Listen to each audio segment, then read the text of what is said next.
જય મહાદેવ અને કેમ છો ગુજરાતની જનતા? સ્વસ્થ છો ને બધા મજામાં છો? અને આજે એક વિડીયોમાં મેં જોયું હતું કે માટલાનું ઠંડુ પાણી રહે એના માટે આ જુગાડ કરવાનો હતો, તો મેં પણ આજે ટ્રાય કરી રહી છું. તો સિંધાવું મીઠું છે એને સ્ક્રબથી હું માટલાને ઘસીને માટલાને ચોખ્ખું કરી રહી છું, અને એના છિદ્રો કે અંદરથી ખુલી જશે અને પાણી ઠંડુ થઈ જશે.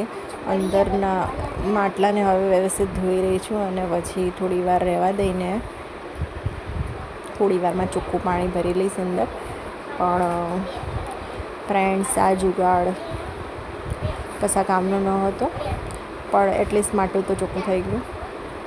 કારણ કે ઠંડુ પાણી તો થયું નહીં, બસ જેવું હતું એવું જ પાણી રહ્યું, પણ માટલું ધોવાઈ ગયું.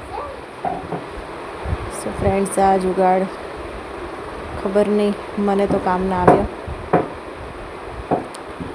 એટલે તમે ટ્રાય કરવો હોય તો કરી લેજો વિડીયો જોઈને. પાણી ચોખ્ખું ભરી લઈશું. સો ફ્રેન્ડ્સ, યુટ્યુબ પર અમુક વિડીયો ફેક હોય છે અને અમુક સાચા પણ હોય છે, પણ મને તો એ ફેક વિડીયો લાગ્યો, મારો જાત અનુભવ છે.